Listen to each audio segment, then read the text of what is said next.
You're now tuned into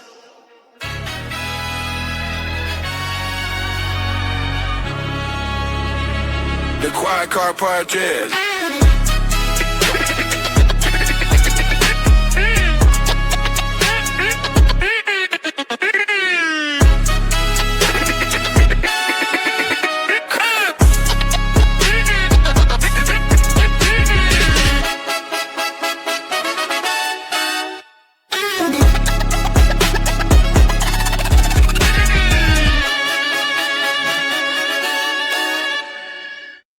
Welcome back to the Quiet Car Podcast. You like that? That was dope. That was dope. On today's episode, it's National Month. We do everything national in July. You should know by now. But we got the biggest collector, the biggest guest we have ever had on this podcast. Okay. Stop it. The biggest. Okay. When I tell you, when we was teasing a couple weeks ago, they said this is going to be the biggest show that we're going to do. I ain't lying. This is going to be the biggest show we're going to do. But I mean, we had to book him like 6 months in advance, right? I know, because he's a busy guy. Okay. So Mr. National himself, Samuel Edwards, also known as a sports car collector. Yes, sir. Yes, sir. Yes, sir. Yo, so listen, well, like I said, it's always National Month in July and everything. And so all we did last week, we did trade nights last week and everything.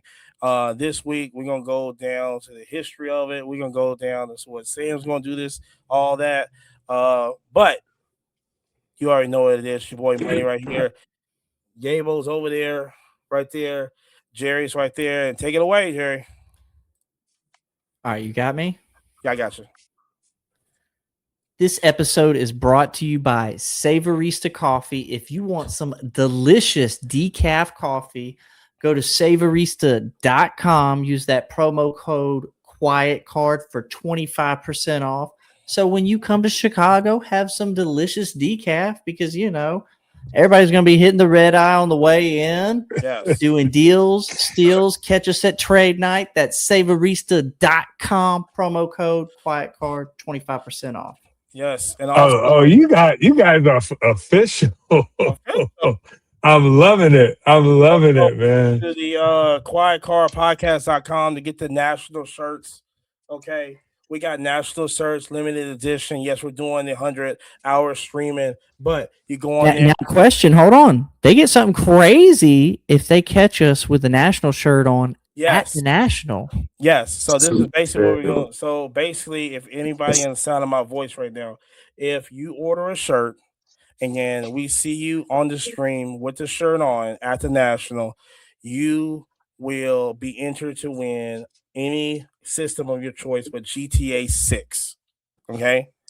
You will be entered to win GTA 6 when you announce it, when they come out. Okay.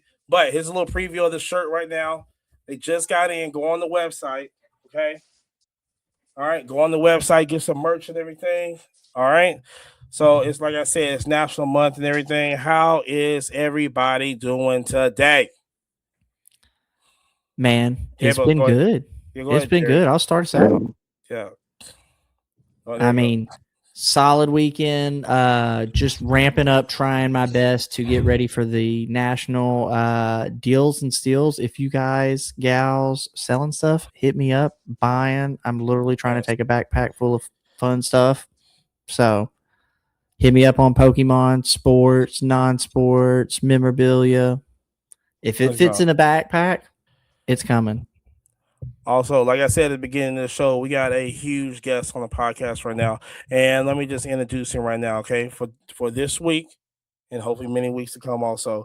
But like I said, joining us this week, when I said before, Samuel Edwards, Philadelphia born and raised. Philadelphia's finest. One of the top principals in the world, okay? Come on, man. Stop that. No, that's what the placard says. I mean, literally, guys. I mean, we're just reporting. All-star, listen, and Jerry, let me tell you this also, right? Big, huge, one of the best basketball players to come out of Philly also. You know what I'm saying? Stop it. We're talking about MVP of the whole Connecticut High School All-Star League. Okay? You did your research. When I tell you, this guy right here can hoop. This guy right here can hoop right here. Now, the question I have for you, this is why I got to start off right now. No, Amani found your high school highlights too. We were watching the reels and everything. Don't get it twisted. I mean, man. But this is what I want to know. Did you start off playing basketball because of your uncle? So I had two uncles I'm talking who played. Mr. Duke. I had two uncles who played. My first uncle, William Bowes, went to Benjamin Franklin. My other uncle, Gene Banks, who I'm related to through marriage. They were both, high-level basketball players. My uncle Will Bowes had more influence on me because, I watched him, growing up playing against some of the most prolific basketball players in the 80s and early 90s. So, I saw him. I wasn't that attached to my Uncle Gene Banks, but my Uncle Bill Bowes was the one who pretty much put the rock in my hand. And I was a late bloomer, but he was the who's who of Philadelphia basketball when he was playing in the 80s, a Nike All-American, JUCO All-American, went to the University of Hawaii, played in Japan and traveled the world. And he was pretty much my influence coming up. And that's why when I played college basketball in prep school, I really wanted to play in Europe.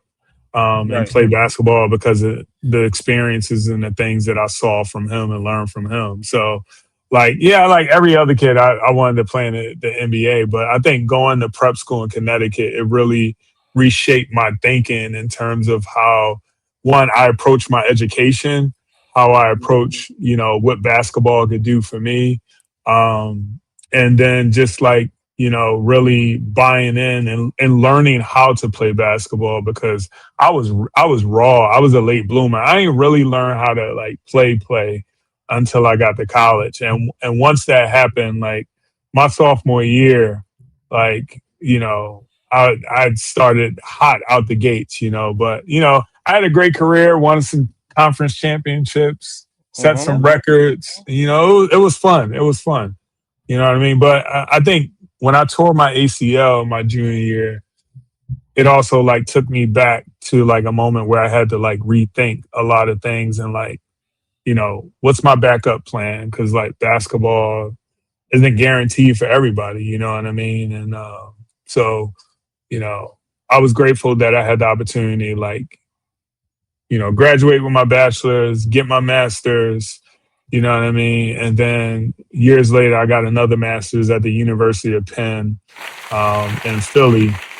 So that's huge. Became an educator, you know what I mean? That's huge. Yeah. University of Penn? Yeah. Well, I want to throw it out there. Yeah. Had you came and played for Bama, they could have hit you up with one of them day surgeries and had that ACL wrapped up. I mean, SEC, I had the opportunity to play Division I basketball, but I think, one, I was a late bloomer, but two, I got into some trouble when I was in high school and I got kicked out of a bunch of schools and I was in placement in the system. And I think going to prep school in Connecticut, playing for, high leadership and playing for, a legendary coach and Coach Steve Jefferson, Coach J, he really reshaped how I thought about my life long term and the experiences I had with him and a lot of guys like Kermit Carolina, who was my guardian up there, and Wayne Simone, who I played for Connecticut Select on their national AAU team. It really opened my eyes about and then guys like Larry Kelly, who was a phenomenal basketball player in Syracuse back in the day, and a legend in his own right. And then also with my uncle, it just really reshaped my whole thought process on I need to go to the best school for me. Because you hear the stories of a lot of guys like going off to D1 schools, using up their eligibility and not having nothing to show for it. Yeah. And, I played college basketball in the era before NIL, before social media, where like scholarships wasn't a 4-year ride how they were, back in the day when my uncle played. It's a year-to-year scholarship. And I had quite that a and then few they had to division. under the table you the money, right? Yeah. So you get the Yeah. archery and stuff. I ain't gonna say all that. But I'm just playing. I'm just playing. no, but I made quite a few lists. There was a time I cracked the top 100 because I had an unbelievable weekend at Eastern Invitational top 100 hoop group where I got the chance to play against some like top 25 players, and I showed out. And everybody's like, "Well, who's this kid?" You know what I mean? So a lot of the stuff around like rankings and everything is all subjective. It's all about being in the right place in the right time. But if I could go back in time and tell my younger self the things that I would do differently, I would definitely have focused more in school. I would read more, write more, and like I would be a better student of the game. Because, like even though I had the influence of my uncle, I grew up in a concrete jungle. So there was a lot of things that I didn't have access to in terms of like really improving my game during those pivotal moments of my life. And that didn't come till later on. But I would literally, they always say 10,000 hours, right? For you to be Yep. great at something, 10,000 hours. And I think for me is not only working on my game physically, but also being a student of the game. Because we all grew up watching basketball, but I think there's multiple ways that you can watch basketball. You can watch basketball as a fan. You can watch basketball, as a critic.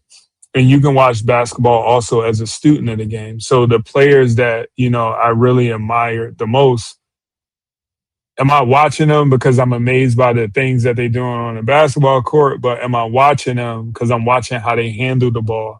I'm watching how they see spacing. I'm watching how they post up. I'm watching them talk on defense, their movement on defense. I'm watching their shot selection and all those important things and being a student in the game. And, that's what I'm talking to my daughter about who's 9 years old and wants to, play basketball. There's one thing to get out there and play. There's another thing to get out there and play. And it doesn't matter how old you are, let me sit down and watch the game of basketball. And I'm just like shaping that in her mindset slowly but surely, one day at a time, because that 10,000 hours separates people who get to the league versus people who stay in the league versus people who get to the league, stay in the league versus the people who become great in the league. Because, the NBA has been around since the, late 1940s, early 50s, and there's only been 5,000 NBA players in its history. Let me You know interject what I mean? So, So what's your thoughts on flopping? I mean, I love it.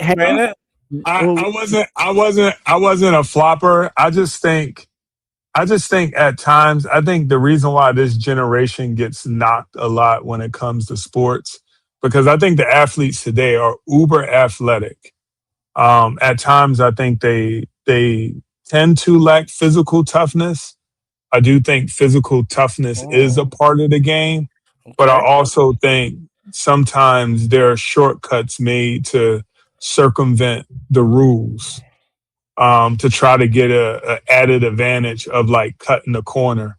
But I'm grateful for like the next crop of generation, guys like Caleb Wilson, who, he's like I was reading an article today. They pretty much called him the boogeyman of this draft class because he's like ultra competitive. He don't want to be nobody's friend.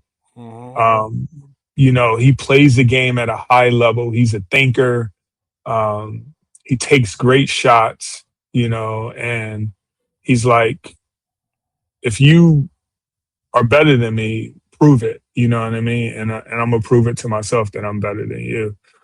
So I'm a huge fan of him. Watching him, and a couple of his highlights, but also watching him play some college basketball games when he went against some of the better players in college basketball, and I was just like, oh, he's the real deal.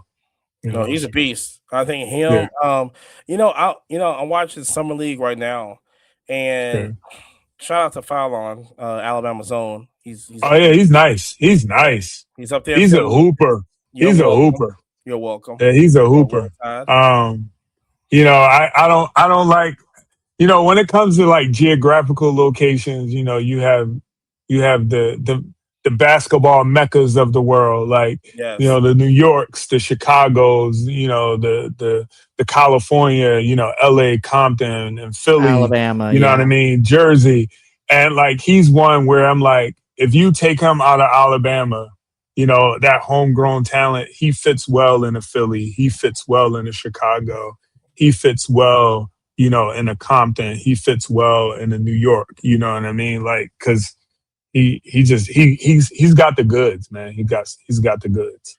No, he's definitely a beast. And the thing that I've seen, especially with him at Alabama, was the way, like I said, the way he's playing and everything. And he going to Philly is like perfect.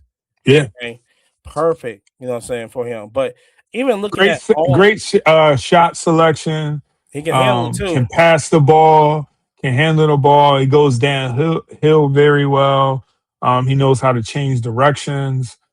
He's just smooth, but he's tough. He's not a prima donna and no stretch of imagination. And sky's the limit for him. I think the Sixers are going to be a problem this year. I think if Joel Embiid stays healthy, they're going to be a problem. Well, look, that's probably And you know what I mean? I'm 100%. High on Joel. I'm gonna always be high on Joel because, I just think MVP. when you look at the Sixers organization, every year, the years that we went to the promised land and won it is because it was through the hands of a dominant big man.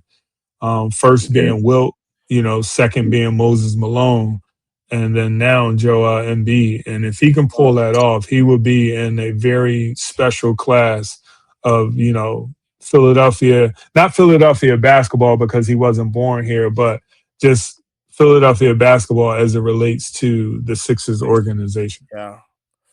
That's 100%. Yeah, that's I definitely like that comparison. And just looking at this class, I mean, listen, going still on basketball, looking at this class right now, I am very, very, I haven't been hyped like this on a freshman. And everybody was talking about how this is probably one of the best freshman classes to come in, this rookie class come in this.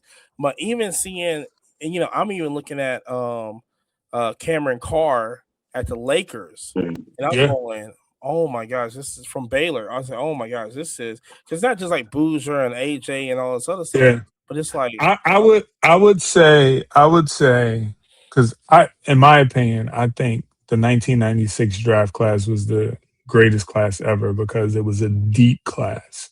You had guys and you had guys lottery picks, you had late round picks, and you had second rounders who stayed in the league for a long time.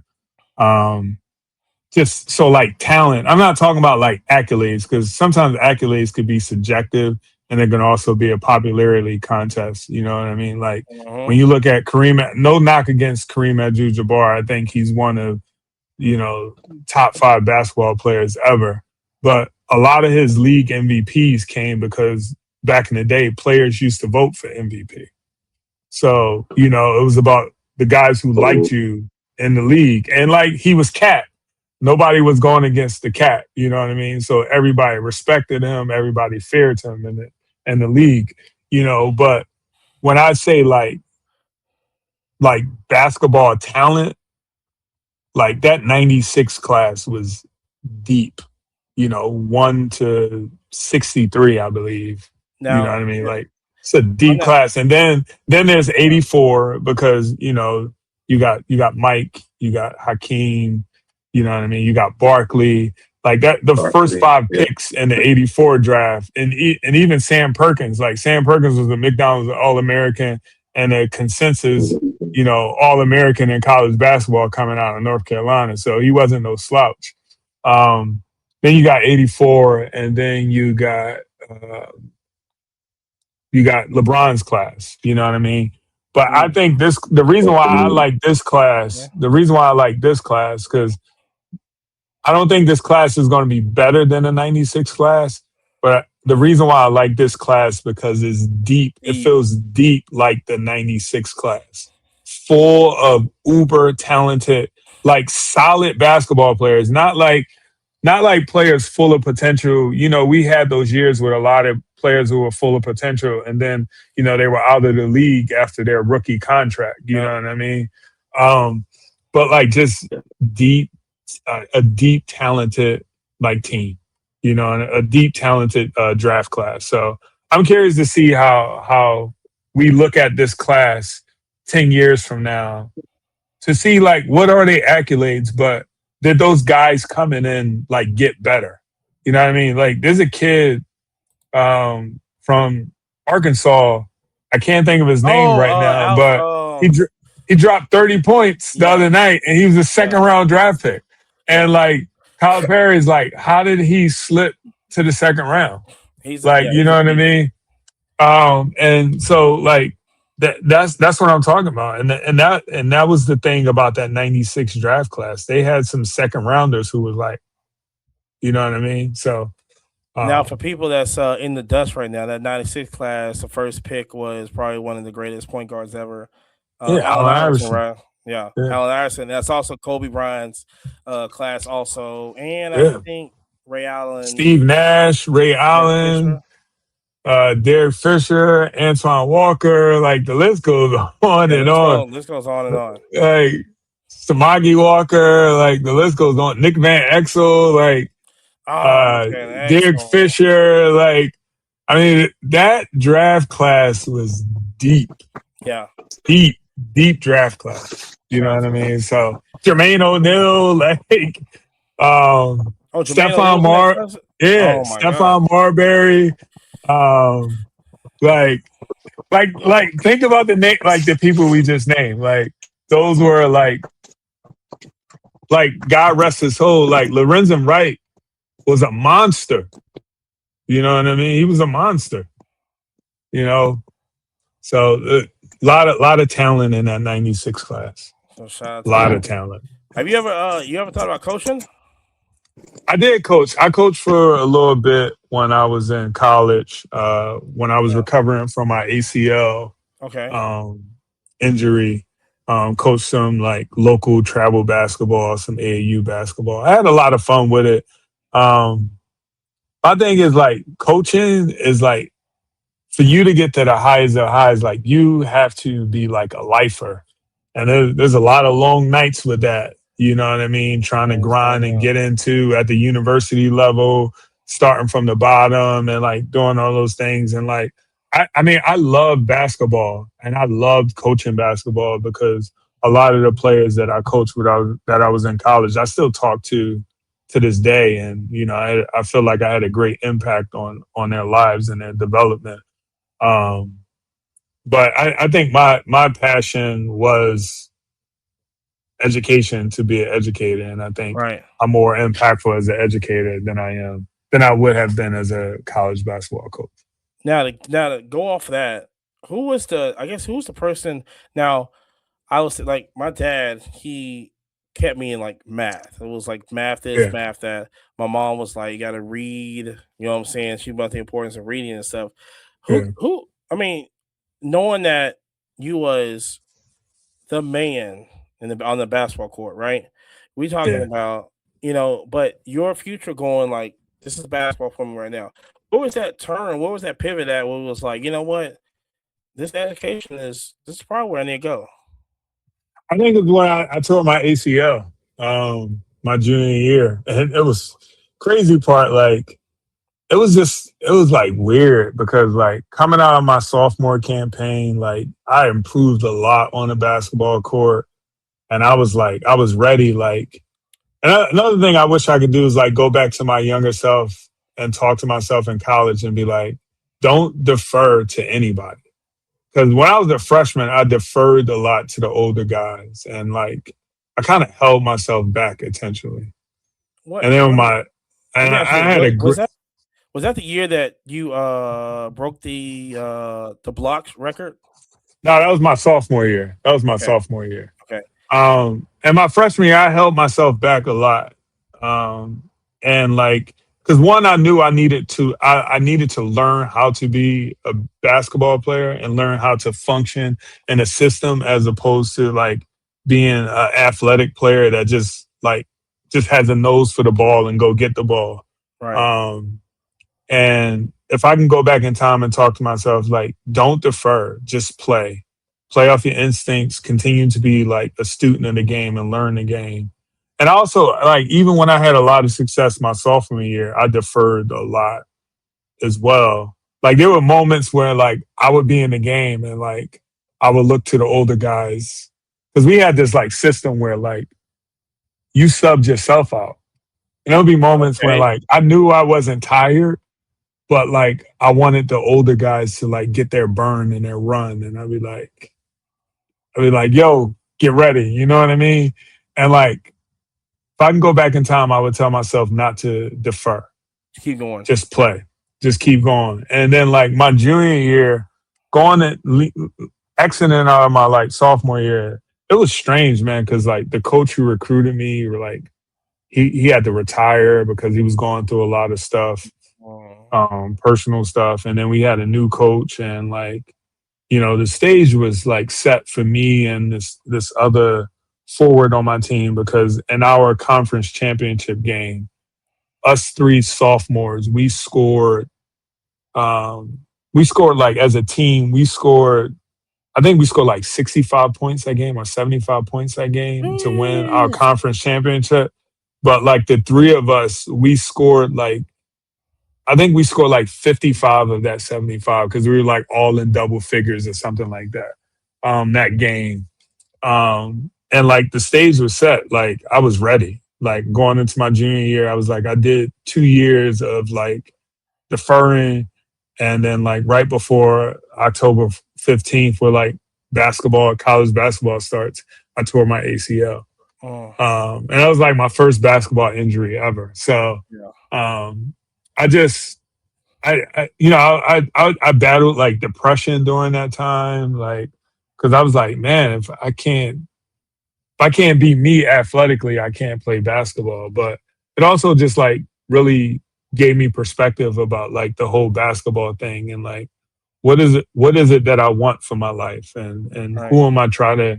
who do I want to become? And it just took me back to like times when like I was in Daniel Boone, and when I got kicked out of school, I went to a disciplinary school, and you know, my life was impacted by having a bunch of Black male educators who like poured into me, and taught me about myself and taught me that I had purpose, and that, you know, I can do something with my life, and I can be better than, you know, my circumstance. And then also like being in placement, having, you know, a Black male educator when I was in placement, pushing me to see my potential and not because I was adjudicated delinquent, you know. And like thinking about those times, I was just like, it clicked. I was like, yeah, I'm an education major, like I'm a history major, like I'm doing this stuff, like this is what I want to do if basketball doesn't work out. And, you know, it took me a long time mentally to like get over like a torn ACL, and like knock on wood, like I haven't re-tore my ACL like since that time in college. And, you know, I finished out as a graduate student. I'll never forget when I graduated with my bachelor's, I was talking to the school president, and he was like, you know, I'm not saying you, because I had like 2 years of eligibility left. And he was like, I'm not saying you have to play basketball, but I understand what you did for our institution athletically. And he pretty much was like, if you want to stay here and get your master's, you know, you can get it for free. You know, you can work as a graduate student, and it's up to you if you want to play basketball. I'm not going to like force you. And it's like for him to like see me and you know, take that time to acknowledge, you know, the success that I did have as a basketball player and, seeing my potential, I was like, oh yeah, I'm a play. So, I still played and, we wasn't as good as we should have been because, you get a new coach, the culture changed, the I know. system changed. Yep. Like I wasn't his guy, you know what I mean? Like I wasn't the players and I was a part of the old guard, you know what I mean? Like, and it all worked out, man. I'm excited. I walked out of college like pretty much like debt free and, That's how you're supposed to do it. two degrees, you know what I 100%, mean? 100%. So I always tell like my students, like, if you want to be a Division I athlete, go for it. But don't have a Division I thought and you have like a playground work ethic. Because Right. that's not going to get you on a Division I campus. That's not going to get a coach to say, let me pay you this NIL money Yeah. to come to my school. You Right. know what I mean? So like you gotta make sure you putting in the work, 10,000 hours, you know what I mean? And like everybody, you don't have to go D1 to have No. an experience of a college athlete. Me going to a smaller school, that forced me to focus on my education, that helped me build some like good habits when like there was days where people was going out on Thursday, Friday, and sometimes Wednesday. I was in the library grinding it out, doing work, you know what I mean? So when spring break came around and it's like finals while everybody's scrambling, I'm relaxing, you know what I mean? And so I would just say, like, you got to find what school is best for you, and you got to find what school is going to give you the best advantage once you leave that institution. And for me, going to where I went, Endicott College, it gave me the best advantage to have the best life possible. And I don't have any regrets as it relates to that. Because Now let me ask. if it was meant for me to do that, it would have happened. But I knew I wasn't ready because I wasn't mature enough. Let me ask you this: who was the hardest person you guarded, high school or college? And when he subbed in, you was like, I'm gonna have to put this Philly on him real quick. I can't. I mean, I played against a lot of good basketball players, but the one person that like it's interesting because I used to be in this eternal battle with my teammate, Gerald Carter. He was from New York. Okay. And like, I was from Philly, he was from New York. So he was one person that like in practice who like, I didn't understand, like when I first met him, I didn't understand like his psyche. And I realized as time went on, like he was just trying to bring the best out of me. Because like there is a very important mental aspect to basketball. And that mental aspect plays into moments where like the game is close and you got to make good decisions. But it was this kid in Connecticut, and he wound up playing at like Penn State. Gary, I want to say Gary. Was it Gary? I think Gary Claxton. I think that was his name. I can't think of his name. He'll kill me if you ever see this. But he went to Career Magnet School in Connecticut, and he was a talent. And like whenever Career and High played against each other, like I knew like I had to bring my A game. And that was actually the first team I played against when I moved to Connecticut to play basketball. And then another player, he went to our rival school. He went to the Morgan school. It was this like predominantly white school. Like that environment was crazy. Like people were calling us all type of racial slurs. We were like the all black team in the conference going against predominantly all white schools. And Ben Farmer, he wound up playing in Mears. He went to Mears College in New York. And he was another one where like we was gonna have to go at it. You know what I mean? And I never forget we were playing at Morgan, and I came down on a fast break. My teammate threw me an alley oop, and the kid tried to undercut me, and I just like threw the ball in and got an and one, and I like got in the kid face and screamed. And the referee gave me a tag, and he's like, "Hey, we don't." Yeah, he's like, "Hey, we don't do that here." But I saw what he did, and then I made the free throw for the and one. But like those environments were fun because it really prepared me for like playing in those collegiate environments where like you hear all types of crazy stuff from the stands, Of course. and you can't react to it. Mm-hmm. You just gotta play, and you gotta play through it. And especially like playing on the AAU circuit against like some of the guys who was ranked in the top 200, in 2001, 2002, 2003. I played against guys like Gary Forbes. I played against like guys like Quincy Doobie, like, a lot of dudes who was like talented basketball players. Almost played against Charlie Villanueva, but we missed him by one game. Okay. That went crazy. At Villanova. He was a monster. Charlie was a monster. Like, he was a monster. He was a legit like high school basketball player. But no, it was fun. It was fun. Every Friday jumping in the van to go play in some tournament. You know what I mean? But it was good. And yeah, this is AAU. This is what it is. Yeah, this was AAU. Yeah. So shout out to and that.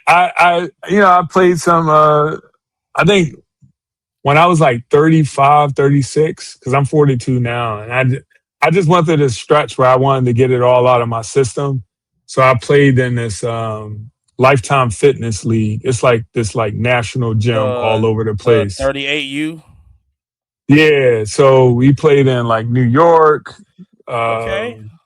And then like I remember one day, it's like a national league. They take stats and everything. And one game I dropped like 47 points. Jeez. And I had the highest PER across the country that day for all the players in the Lifetime Fitness League. If you look it up, it's like a national league. It was fun. It was played against a lot of dudes that I knew who knew me, especially in New York. A lot of like legit like guys who played in Europe, top college players, and like it was fun. It was more for like closure to know that like I belonged, and like I can put up 40.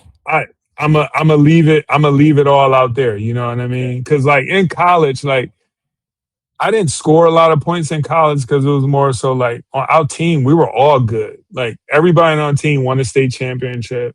Everybody on our team was getting recruited by higher level schools. So like there was nights I got my numbers, and there was nights where it was like, yo, Sam, I need you to stop the best player on that team. You know what I mean? If you limit him, we win. So I was the type of person where I'm a player. I'll do whatever it takes to win. Because at the end of the day, if I get the W, I don't care about how many points I score. Because I know I'm going to have my turn when the team's got to go to me. So, yeah. Last question. I left it all out there. Last question on the basketball. Did you ever have the opportunity to play, because, you're in Philly and everything, close to New York. Yeah. You ever had the opportunity to play in the Rutgers? I did not. I missed that by a year. So my school where I played at high, after I graduated, my team actually went down there and played a game in a Rutgers. However, I did have the opportunity to play in the famous Gaucho gym against Rice. Okay. That's cool. And that was a fun game because like in a lot of ways, New York and Philly basketball is very similar. Like two great guard cities. I would slightly give New York the edge in terms of guards, but I think when it comes to big men, I think Philly has better big men overall than New York. But New York is the city of guards, so I think they got the edge in that category. But you talk about like a fast-paced, up and down game, in like a historic rec center, like the who's who have played at Gauchos in New York. You know what I mean? So that was a fun moment to compete against one of the top high schools in the country. At that time. Because I think they had a kid that was like 7'3". He was going to Kentucky. He wound up going to Rutgers. They had a real good guard who I think he was a McDonald's All-American nominee. So that was a fun time to play at Gaucho. Okay. So shout out to I love the basketball talk. Yeah. Shout out to all that. But like I said, this is speaking over to the national quick. Like I said, we are doing 100 hours IRL streaming at the national, so come check us out. With that, follow us on Kick and Twitch and YouTube on that. But swing it over to the national and everything great about the national. If this is the question I get all the time. A lot of people are kind of new to the hobby and they have not been to the national. If you met somebody cross country and then wants to go to the national, how do you explain? Because when we explain it, I go, it's the biggest car show in the world. Yeah. So I literally today, I was telling a guy that I work with, I was like, no, it is the biggest one on the planet. He's like, no, I've been to big ones. I said, bro, no, this is like, I mean, like Jerry, like the fact that you say that, I always tell people like it's the biggest show in the world. It's the biggest card show in the world. And for me, like this is my third national. Like I didn't experience my first. Like I didn't know anything about the national as a kid growing up. And I was fortunate to get to go to Cleveland to do like some programming with them. And then we ran it back again in Chicago. And then, this is year 3, but it's legitimately the biggest card show in the world. And it's a card show where you can feel overwhelmed. It's a card show where you could like get lost, but it's also a card show where you find your people. It's like the second family reunion. And it's a card show where like, even if you choose to go by yourself, I guarantee you won't leave Chicago or whatever it is in the future alone. You're gonna be leaving that place with a new circle of friends, and it's a magical place to be. And I would tell any first time goer, like when you walk into the national, before you buy a card, before you look at a card, take your time and just walk the floor. And at moments, don't spend all your money too fast. Go and slow. at moments, just close your eyes and listen to the sounds. And then at moments, just stop and watch the sights. And then I would say the next thing, like, stop somebody and just introduce yourself. If you do those 3 things, you will understand why people from all around the world, and this is equivalent to like someone coming from Hong Kong to come to Philadelphia to run up the Rocky Steps, from someone who may be, Muslim and wants to make the pilgrimage to Mecca. Think about those equivalents. Like I want to walk the Great Wall of China. I want to see the Eiffel Tower. I want to see the Great Pyramids. In my opinion, I feel like the National is one of those like wonders of the world that like you won't believe the things you hear or see about it until you experience it yourself. Like think about like some of those wonders of the world when you see pictures of people in front of the Great Pyramids or the Sphinx or the Eiffel Tower. Like you imagine it, you're like, man, that sounds cool. But when you standing in front of it, it just hits different. You know what I mean? So that's what I would say. That's what I would say. Ooh, That's very. That's crazy. I never thought about explaining it that way. I could definitely. Now I've been to a lot of places around the world, but I think the one I really remember, really the last one, was when I went to Mount Rushmore Yeah, in South Dakota, and that was like got the family on the trip, and we went there, spur of the moment kind of type of thing in the summertime. My son and he didn't have no games that week, so we was like, yo, let's go. yeah, And seeing it in you always read it history books and all this yeah. stuff and everything about it, but seeing it up close is jaw dropping. It is different. It is different. It is different, man. It's different. Very, very jaw dropping. And speaking Yeah, of the Rocky Steps, when I used to go to Philly, I used to go to Philly all the time. When I used to skateboard, and one of the guys, well, Stevie Williams, was up in Philly, and we used yeah, to it was a whole gang of crew. We used to skate the Love Park, yeah, yeah, yeah, like yeah. like over there and everything. Yep. And every time I went to Philly, I had to see the Liberty Bell, and I had to run up the stairs. Yeah, man. I'm telling you, like, people come from all over the world just to run up steps. Like, you pay sometimes thousands of dollars just to run up steps. Like, you're foregoing like great cuisine, food, like all those things to run up steps and Yeah, like to make that your moment. yeah, Like, and like, granted, there's more to Philly than the Rocky Steps. Like, as a born and bred Philadelphia kid, you know, there's more to Philly than those steps, but that is the thing, you know what I mean? And like, that's the equivalence as, you try to get people to understand like what this thing we call the national is, and and hmm, and why we want to do it every year, and why we live vicariously through others who are doing it, because we had that experience of doing it, or we couldn't go this year, but I'm going to live vicariously through you simply because we all know what that connection is, you know what I mean? Um, and it's like that brother and sisterhood, or whatever you identify with as it relates to that. You know what I right. mean? And like, there's nothing like it. And I'm someone who's I've been to many shows. Up in the northeast region, and as far as Virginia, um, and I've had some amazing experiences at shows. Um, Due to certain teams winning the Super Bowl, and they all happen to be there. Oh, I remember And that one.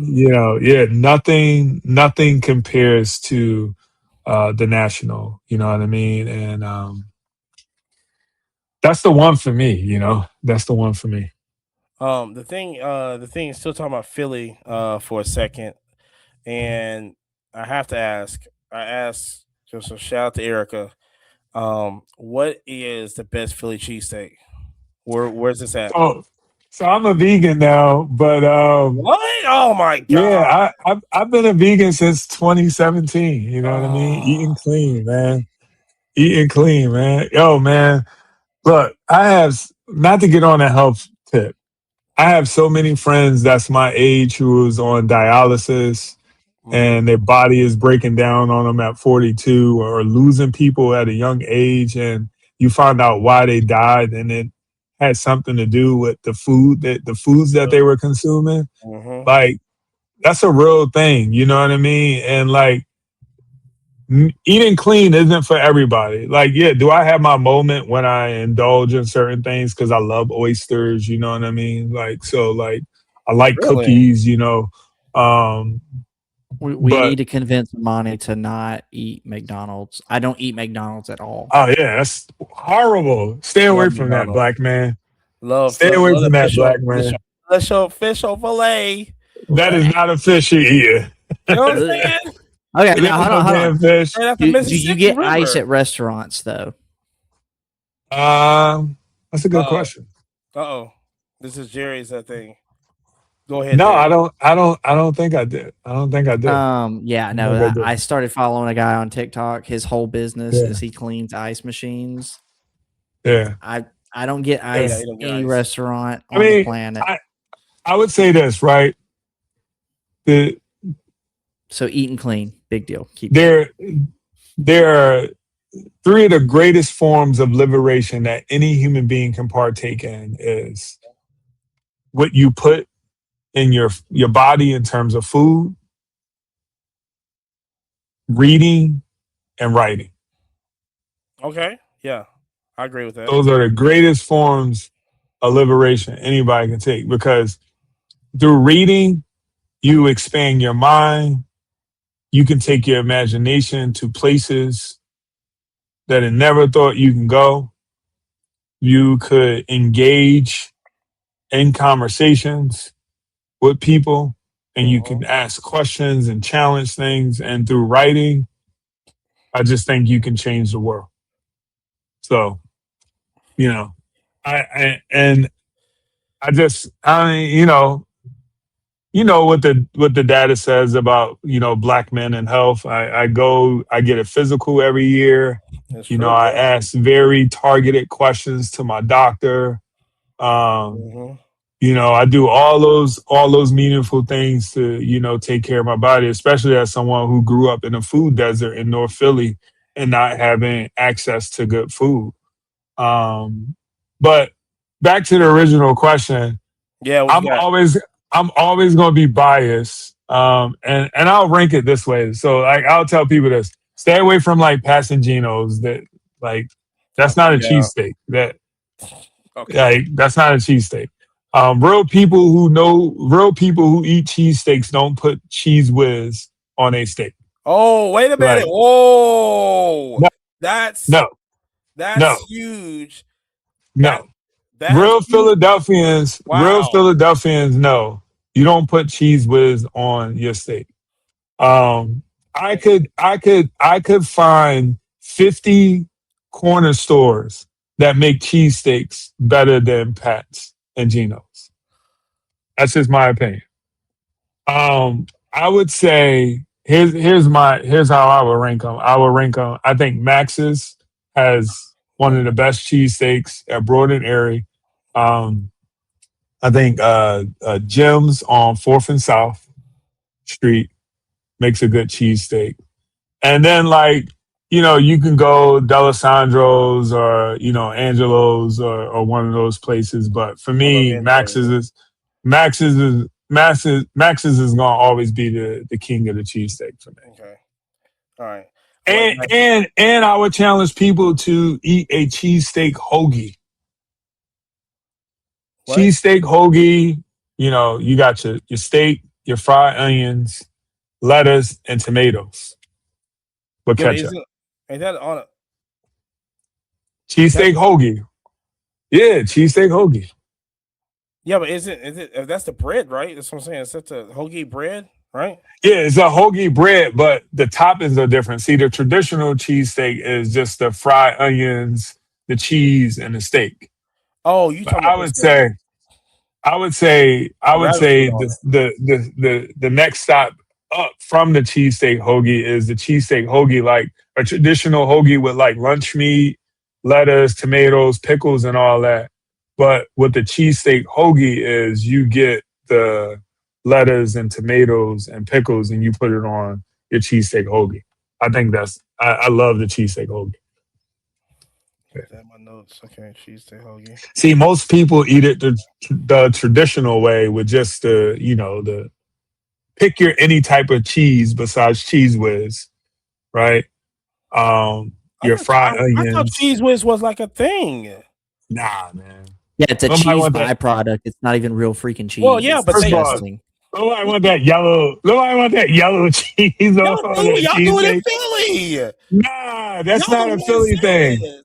That's a tourist thing. That's a Pat and Gino thing. Don't nobody eat their cheesesteak that way. It's either Cooper Sharp or like American white cheese. Well, I know about the Cooper Sharp. I understand Yeah, that. But then I was, yeah, when nah, I talk to Philly nah. people, They said, "Yo, you gotta put You the." nah, you talking to the wrong Philly people, man. And another underrated place is Pagano's. Pagano's. They've been around forever. They make a real good cheesesteak. Okay. They make a real good cheesesteak. All right. Let me So hold on, I gotta pay some bills real quick, so when I come up to Philly, I can actually buy some cheese steaks. yeah, just hit me up whenever y'all come down. We'll go to Broaden. We'll go to Broaden area. We'll do the run. We'll do the cheesesteak run. Now I won't eat any. Um, we'll go to Broaden area. I'll take you to Max's. We'll hit up Fourth and South Street, and then there's another place. It's more like an upscale like cheesesteak place. One of my boys who I used to play basketball with, I think he created it. It's called the cheesesteak bar, and it's like a reimagining of the cheesesteak. Now I haven't eaten there because I do know they have a vegan version, but I've always been like interested in like going there and having some. So it just haven't played out on the schedule. But maybe when you guys come down, we can do a cheesesteak loop. I'll be down with that. Let me get some little advertising in real quick. Also shout out to like I said, we're doing the Nationals this upcoming in 2 weeks. All right. But so while we're doing the national, don't remember to get some expired drinks. Okay. This episode is also sponsored by expireddrinks.com. Okay, if you're going to the national, if you're going to any shows that are coming up, don't forget to get your expired drinks. Okay. Also, with Newport expired drinks, they also have the powder. Also, so if you just have just a bottle of water, shake it up and everything, and many flavors like the all berry, like the strawberry lemonade. Also with that. Okay, we know we got you on the podcast. Also, 20% off. Free shipping throughout the United States when you go to expireddrinks.com. You enter the promo code Quiet Card. Okay, that is Quiet Card at checkout. 20% off your entire order. And remember, expireddrinks.com. You need that energy while you're walking around at the national. Now, yeah. So this is basically the point of the show. If we got any kind of like announcements or anything, you can just go and say it. So, Sam, you got any announcements? So I'm actually going to be in Chicago early. I'm going to Chicago this weekend to do some pre-national stuff. I've partnered with the National. I'm actually writing a curriculum on sports cards.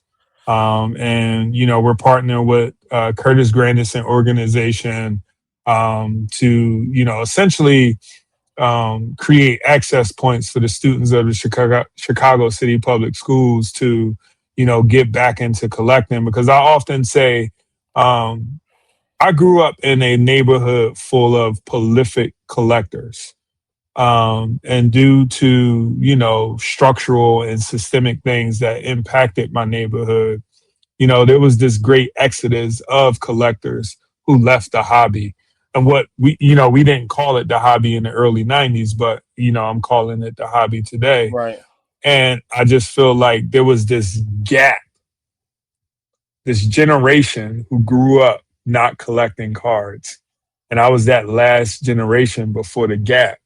And then also, too, just to inspire some kids who are collecting, who are in the closet about it, to like share their passion for collecting, but also learn some entrepreneurial skills, some community building skills. And then also the curriculum that I'm building out talks about the other side of the hobby, right? Yes, we are collectors, but who are the executives? Who are the creators? Who are the branding and the marketing people? Who are the people creating pitches to, disseminate the product that we all buy today and that we all love today? So who are going to be the next individuals driving this hobby forward for the next 150 years? And we have to ensure that we have the right people sitting at the table. So why not create a curriculum that allows kids to collect cards, make money off cards, but use their imagination to think about like, how can we reimagine cards? What's another way to design them? What's a storyline that we can create with this product?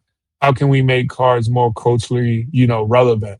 Um, and I'm excited that the national has is leading this charge and has partnered with me, and this is something that I've been building in my mind for since 2020 when I got back in a hobby, and I took myself to hobby school because through social media I learned that the landscape was totally different, and it wasn't how we collected cards in the 90s. And I was like, wait a minute. Yeah. This isn't the hobby that I was a part of. Like, where's the joy? Where's the love? And I just think sometimes in our current space, we create a false narrative for a lot of kids because they're consuming a lot of content and they see these deals that take place. And in good faith, we gotta start bringing like some like reality to a lot of these deals. That some of these deals that you see on social media, that they're outliers, and that's not the everyday hobby. And I don't want us to sell this false idea to kids that, oh, I can collect cards and get into cards and make all this money. Because at the end of the day, it's still a draw. It's still random draw of when you opening up a box and a pack. But you also got to think about, you know, every institution and even with stocks and bonds and business, you got to be mindful of that exit liquidity. Yep. So when cars go up at their highest peak, those original people, those original buyers who got in, they're looking for a way to get their money. So someone's got to be left with the bag. Yep. Because everybody ain't going to be buying that card as it goes up in price. You know what I mean? So just trying to create a more informed way for kids to understand card value, but also go back to those foundational practices of the reason why we do this is for community. The reason why we do this is for connection. And we got to do everything in our power as collectors to keep that at the forefront. So that way kids aren't getting lost by $100,000 deals that they see on Online. Instagram of a card that was just created a year ago. Because, like, is that the true value of the card? Or is that a perceived value because of all the analytics that are driving the perceived demand, Right. The hype. Or like, well, there's only one variation of that card. So how do you know the market is saying that this card is worth that? What data do you have to go off? What sells? What are you comparing it to? And just trying to, get them to be more informed because you can quickly have your heart broken. Now, are you gonna have one for adults also? Yes, this curriculum is for kids, but it's for everybody. It's consumable for everybody. So the goal is, once it's scaled out, as I continue to write it, the next step is to, create this abridged version for adults, and for local hobby stores to, have these like learning sessions, Right. for collectors. Because the So thing is now, whatever I forget what his name is, but yeah, it's a lot of it's. yeah. We talked about this before on here, but Hold on, I apparently, gotta grab something real quick. yeah, go ahead. But apparently, it's a lot of people on here that selling their courses and stuff on how to make money in the hobby. Yeah. I mean, Well, anybody. there's a lot of folks doing that. I mean, and it's really Yeah. not just the hobby in general. Yeah. It's real estate, it's it's everything. sales, it's marketing, editing, YouTube. I would be careful of anybody who's positioning themselves as the foremost mindset of someone who says, "Here, I can teach you how to make money in the hobby." Yes. You know what I mean? But I always lead with a lesson I call like the Trey Young lesson. Oh. Talk to There us. was a time in the hobby at its peak, this card was worth $1,000, probably more. Mhm. Today, this card goes for like $20. And think about how many people got their heart broke because of this Prism base card that quickly shot up. When you look at, you can go to PSA right now and look at that graphic Ooh, and see that high peak Mount and a Everest. high sell, and then boom. You know what I mean? And then you can also see the volume, the demand as that card was going up. How many Mhm. times people bought it for that average price? And, I always remind people of that. Like, if you want to look at cards as an investment, that's great. You have to be intentional and you have to be strategic about what you are calling an investment. Mhm. Because if you invest in the wrong thing, at any given moment today, your heart could be broken when it comes to cards. So, like there was a post on Instagram where I saw, I won't say any names, but essentially there was this, $100,000 deal on the table for a Otani card. And, they negotiated and talked about like trade and, put this amount of money on to make it fair. And like they just did this thing. And I'm like, I made a comment where like, you guys need to like provide some analysis on one, how how you arrived at the value of that card. Two, what went into the negotiating and how you compared or decided which cards to put up with that, because that gives this false impression to the average kid who isn't developed in their prefrontal lobe, and all they hear is, wait a minute, that card is worth $100,000 and he just made this money, without any background knowledge, without any understanding of like trade value, why this LeBron card was worth this and why this Jordan card was worth that.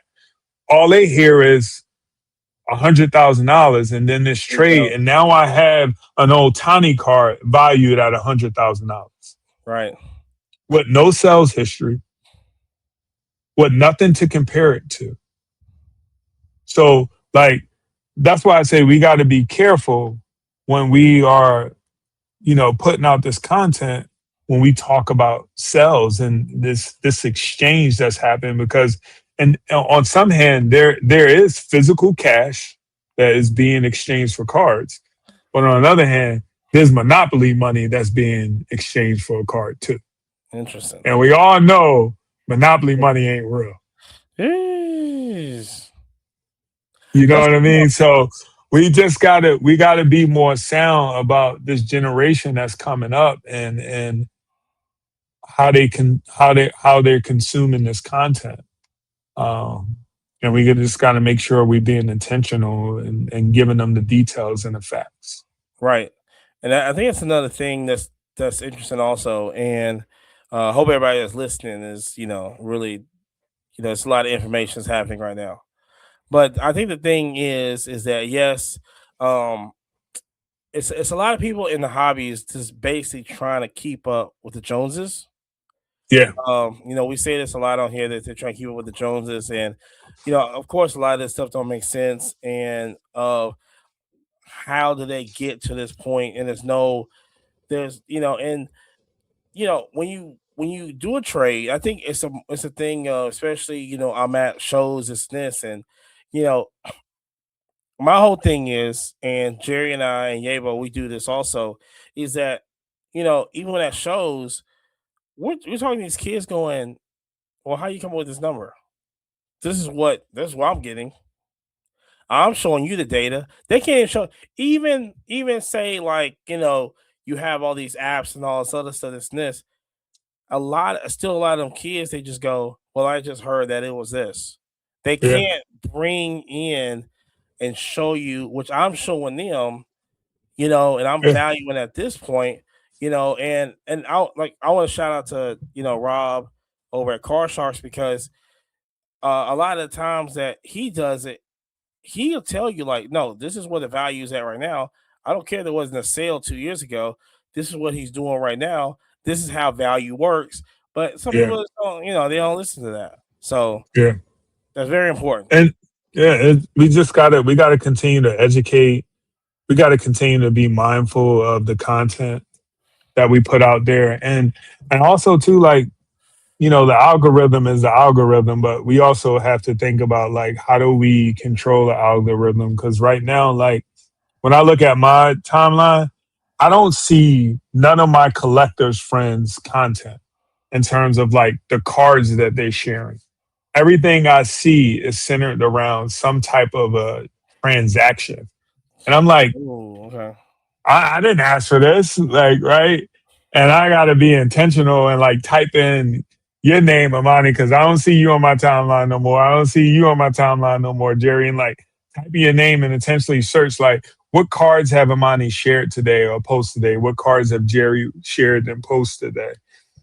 Posted today. And it's the same thing goes on in my list. And it's just like, if I'm seeing this, I can only imagine what the kids are seeing as Right. it relates to this. Oh, No, yeah. 1,000%, Yeah. 1,000%. Yeah. And I mean, that's exactly what gets views. That's, unless if it's not that, it's got to be hateful. Hey, Yeah. let's throw Yeah. hate and shade to somebody. And then that, and it's like the moment you see positivity, nope, algorithm won't suggest. Yeah. And So, it's a thing on, it's also it's a thing that's going on right now. It's like, okay, we understand like where the hobby is at. We understand how massive the hobby is right now. And yes, you do need to police it, right? We do need certain people that's going to police the hobby, right? If something not happening, if a lot of stuff happening or whatnot that's not supposed to be happening, that stuff to be called out. Everything needs to be called out. Stuff that's not good needs to be called out. But when you're just hate bombing on people, like I said, that's starting to become a That's thing a now. lot of people's content style, though, which it's, I don't want to say It is. easy to hit views when it's just Yes, hateful yep. stuff, right? yeah. I don't know. I mean, Here's what I say. I think I've said this before to many people. My collection is my collection. I have cards in my collection that are worth a lot of money, and I have cards in my collection that's not worth a lot of money, but it's my collection. Right. I love it. It makes me happy. I enjoy sharing it, and I enjoy and participating in other people's experiences as well. And I say this, and after I say that, I say this: I am not in a competition with anybody in this hobby. Amen. I am here. I am here to enjoy the hobby and partake in your experience so I can learn from you and hopefully you can learn from me. Now, are there moments where we kind of get braggadocious about certain cards we have? Yeah. Of course. Within my hobby circle, Yeah. that's how I was when I grew up in North Philly, right? For you to sit at the table, 4 sharp corners and no creases, and who had the best Jordan collection in the neighborhood. And if you did, you was the king. You know what I mean? And if you didn't, you had to watch from the outside. You know what I mean? So, like, that is good, but that is done in good faith. Because at the end of the day, you're still a part of the community and you're still welcome to engage and participate. And we just got to get out of this space with social media because everybody's looking for that dopamine hit. It's like the race to the bottom. You know what I mean? And like, I don't want it in a space that's supposed to be communal, and for people and about connections and about laughter and joy and the excitement that Jerry finally found the Charizard PSA 1 that he's been looking for his whole life. I'm not going to knock him for that. I'm going to embrace him. I'm going to be excited for him. I'm going to be happy. Tell me about that story. How did it all come together? And like, we just got to stop this race to the bottom where like we got grown men just talking mean about people or talking about girls or You know, so like, and like for me, if I got something to say to somebody, I'm gonna say it to their face. I'm never gonna say anything about anybody on social media or online because like it's just not worth it. But we got to get back to the joy, and that's a personal choice. Like I tell my students every day, yo, when you come to school, you make a personal choice. You make a personal choice to take advantage of everything that's in front of you. You make a personal choice to be safe. You make a personal choice to learn and engage. You make a personal choice to be me. That's on you. That's 100%. And it's my job as the principal to one, work with you, show you where you went wrong and help you correct it and hold you accountable. And then my hope is tomorrow you make the right choice. And every day when we jump on social media to get our fix of cardboard content, we make a personal choice. That's why whenever I see somebody post a card, I always like repost it and I always say, beautiful card or some type of comment. And I say, thanks for sharing. Like that's what we need to do more of. Mm-hmm. That's got to be the movement going into the national and exiting the national and finishing this year strong as it relates to our community. That's got to be our move. Yeah. To jump off of that, I totally agree. I see too much of that in the hobby where it's like, oh, hey, you're into this, that's lame, hate, shame, yuck, they're yum, whatever you want to put it, right? And it's like, first off, as big as this world is, it's really not that big. No. You know? And I mean, honestly, there's so many things that you're going to have in common with these folks. You're going to, hey, I might not like this set you're into, but, for instance, okay, one of the things I gifted Sam was a V-Friends card, right? Way back in the day. Amani immediately goes, bro, he's not going to like that. What do you mean? He's a basketball guy. And I'm like, yeah, but he gets the concept. He'll understand. He'll appreciate. Yeah, Amani's like, bro, it's not basketball. But you know what I'm saying? And it was so funny because I talked a lot of shit to Amani after that happened because I said, hey, bro, go to the day throwing all this shade, bam. And he was like, oh my God, dude, this is clutch. This is cool. And I'm like, yeah, that's exactly it. As soon as I got home, my daughter took the card from me. So it's in her collection. Which, it's one of those things, I always kind of try to push people towards, you really do want to be a family friendly scenario. If you're a vendor, you always want to be the family friendly one. As a product, as a movement, that's where I like Pokemon over sports in a lot of ways, or non-sports particularly, just because, it's like going back to that Trae Young thing. Maybe if he didn't do stupid stuff and chose to do correct stuff instead of social media where he's like, those card prices might be different. You know what I'm saying? It's a big deal, but definitely we got to put more positive in the world. Yeah. No, I agree, man. I agree. I would say this. We could wake up one morning and all this stuff would be penniless. Yes. Penniless. 100%. Like, really. And like, I lived it. I lived when the bubble burst. And it was all over the news where cards are worth pennies. They're not even worth pennies. And you saw this mass exodus of people throwing away their cards or hiding them in their mother's basement or attic. And, I was that kid who boxed up my cards and threw them away. So like I totally get it. Now everybody I feel like is just what? Just trying to. Yeah, when I'm done. It's my daughter. Say hi. What up? I feel like now everybody's trying to just cause a bubble down. Like I feel like every day I'm listening like, that goes back to that hate content, the easy off the top kind of stuff. Oh, everything's crashing and burning. Oh my God, panic. I mean, it's like the news does the same thing where it's like, Yeah. we're not going to tell you a positive story of something great that just happened. No, let's put some scare into you, throw some fear in there. By the way, don't forget to panic. Yeah. Because it doesn't get views. Positivity doesn't get views. But like I said, we can definitely look. Let me tell you something.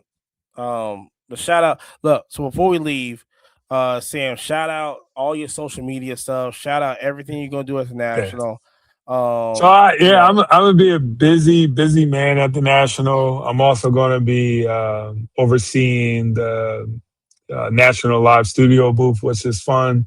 Going to be, creating space for cardboard content creators to get in and share their cardboard story, to showcase their talent and promote the things that they do, because I think it's important. Like I always say, no one's bigger than a hobby. There's enough space and room for everybody. And I just want to always make sure I create space for people whenever I have the opportunity to share something. So I'm looking forward to all the projects and programs, but mainly you can find me on Instagram at the Sports Card Collector. It's not spelled the conventional way. THESPRTZCARDCOLTR, or you can just type in my name, Samuel C. Evans. And that's me. That's where I share my, my journey as a collector, a storyteller, and now, a curriculum writer in the hobby. Ooh, yes. Yeah. Jerry, what you got going before we get out of here? Listen, just trying to get stacked up for national. If anybody wants to sell some stuff through national, we can work out some consignment stuff. If you are going to run that route with me, like we're recording this on the 14th, so you're hearing this a little later after, because if you want it sold, get it sent ASAP. I mean, overnight it to me. Amen. Yeah. Also, too, man, before we get out of here, we got to at least show some cards. Oh, what you talking about? We got at least show some cards.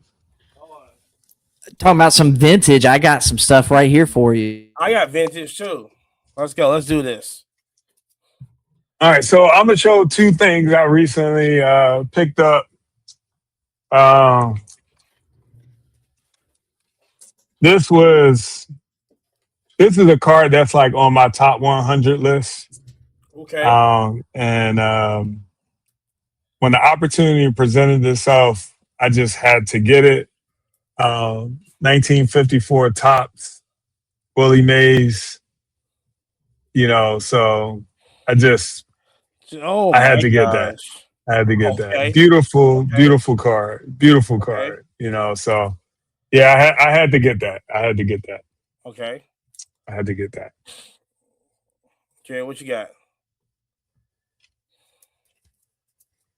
So I'm going to hit us with some vintage Pokemon. Now, this is not first edition. This is the second print. This is shadowless, but as silly as it sounds, stuff like this in a PSA 10, I just feel like is a play, honestly. Yeah. Like even with it That's being beautiful. an ace card. Yeah, I mean, that's beautiful.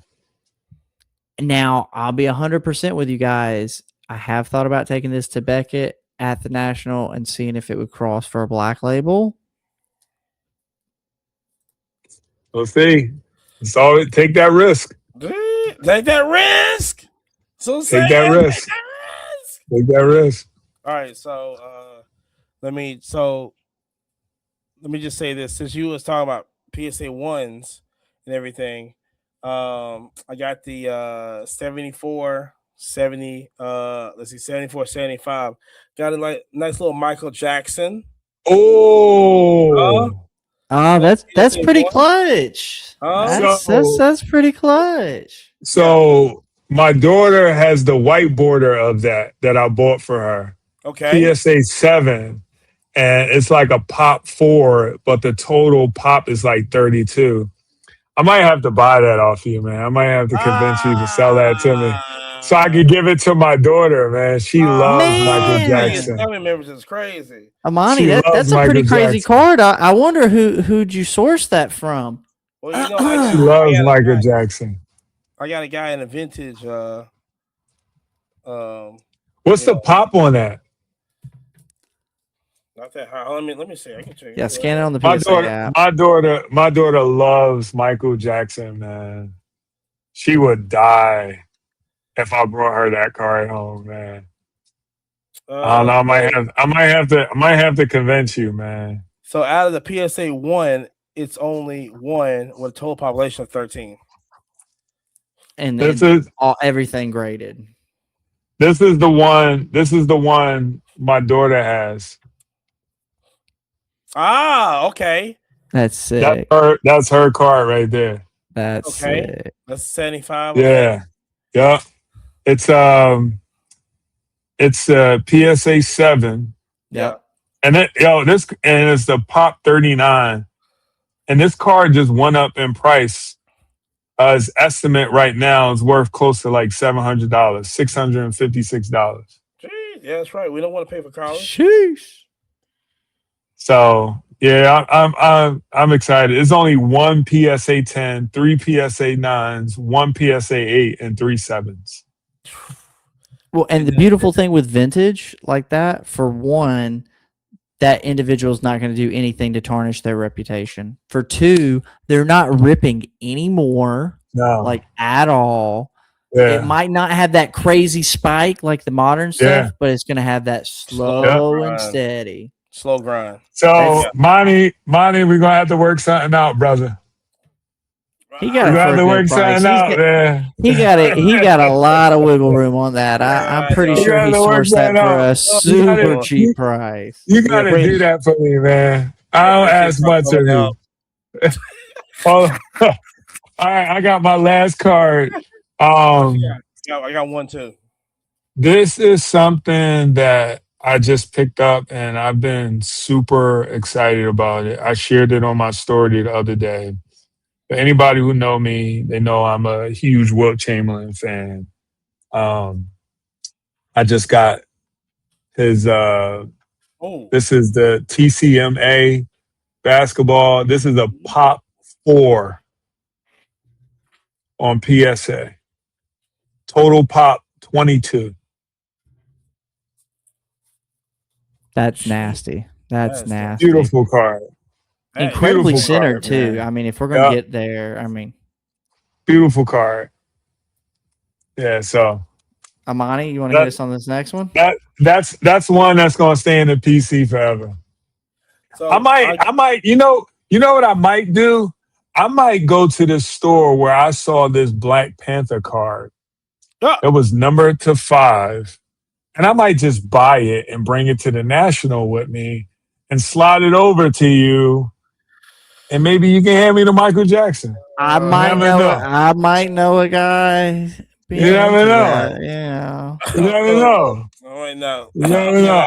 I think it was numbered to 5. Ooh. It was numbered to 5. Monty, I think you like low numbered stuff. Ooh. Low number stuff. Like them high. I'm just saying, man. Like my cars, I like my women. Love them high. Oh man. So with mine, I always say this. This is now this card right here does not leave the house. I got actually this was probably my one. But I do have the 03-04 Topps Chrome Refractor of Morris Peterson, right? Ooh. Now the thing with this card is that SGC 10. Let's get real. First off, that's my cousin. So I collect a lot of his cards. So I have this is another refractor right here. But with the headband? Yeah. That's dope. Right here. Yeah. So this is the 06 one right here. And this is the 4 and 04. That's dope. Yeah. So I have a couple of his cards. I got a lot of his cards really. So that's clean. Yeah. Ain't not like collecting family, man. Shout out to Cuzzo. You know what I'm saying? I collect. Ain't not like collecting family. Family and see Jerry and I went to the same high school together, and I collect a lot of people that I that graduated from my class and above. Yeah. That became like pro. Yeah. They're from the high school, so that I'm definitely so my latest one is like shout out to Kobe Brown. He went to he went to Lee High School also. So Okay. I have a lot of his cars. Oh, I got to see. I'm going to make this sweet for you. I'm going to find a Kobe, what's his name? Kobe Brown? Kobe What's his Brown hit name? him with that Kobe 101. Brown. Kobe Brown, Morris Peterson, and a Black Panther. I'm just going to slide it on the table and walk away. And then when I come back, there'll be a nice little Michael Jackson car waiting for me. No, what are you talking about? That's somebody help me. But oh man, those are beautiful, man. Yeah, I was gonna say if we're gonna brag like that, I got a cool one. Even though I don't have it here with me physically, I'd have to hit the bank, but I do got a picture of it. So this is a guy that we went to high school with. This is a Craig Kimbrell number 25 red auto refractor from his rookie year. I have basically his whole entire rainbow. So I'm missing the 101, but I literally have everything else though. This one's a PSA 8. I think there's only like 3 been total graded ever. So he had the same rookie year as Mike Trout. So very likely his stuff is tied up in a box that's never going to be opened. Yeah. So it's kind of one of those love it but hate it kind of scenarios. But something that is available and will be available at the National, going back to PSA 1s, is I've been picking up gold stars. I've been preaching this to Amani and Marcus for really probably the past 2 years. Wow. It's just one of those things. It's like the 2003 set of tops. Yeah. It just doesn't matter who you get. Tuck it away. It's going to go up. Yeah. Now, are you going to bring the ultimate card out? Maybe. I don't know. I doubt it, actually. Ooh, thought about it? I mean, so it's in the same location as the Kimbrell. This is the Big Daddy right here that I own. It's just one of those things. Wow. Yeah. First edition. Is that a rip card? No, it's just creased all the way through, though. Wow. How much those go for? My mom listens to the podcast. It goes for enough. Yeah. I didn't pay that, though. Not at all. I'll put it like that. Yeah. We got a backup plan just in case anything happens. Anybody make offers on that? Yeah. Oh wow. Beautiful. That's why it's not in the house. You got to find that. But so listen, I really appreciate you coming through. Like always. Man. Thanks for spending time with me, man. This is awesome. This was awesome, man. This was awesome. We got to come back for the NBA season. We might do like an NBA show or something. I don't know, because I gotta see how you know what I'm saying, how the 76ers gonna look like, what the Lakers gonna look like. I don't know who's gonna win. We might get word around town is we might get LeBron. So let me tell you something. Hey, listen, they need him to go over there and flop. He's gonna keep his lineage going. Just flop it out. How would you feel as a Philly fan if LeBron comes to town? It sells tickets. Nobody cares. Come on now. I mean, the guy is still producing at a high quality. I think it's Sixers Eastern Conference to lose. NBA championship to lose? I wouldn't say NBA championship. It depends on what the run looks like in the playoffs. Okay. But it would be their Eastern Conference to lose. Because I think already right now we're good with Jaylen Brown. Ooh. We're good with Jaylen. We're good with Jaylen Brown in the 80 to 85% Joel Embiid. Now, if Joel Embiid gets healthy, it's a wrap. It's a wrap. Because nobody can guard him. No big man in the NBA can guard him, not even Wemby. That is If true. he's healthy. Not even Wemby.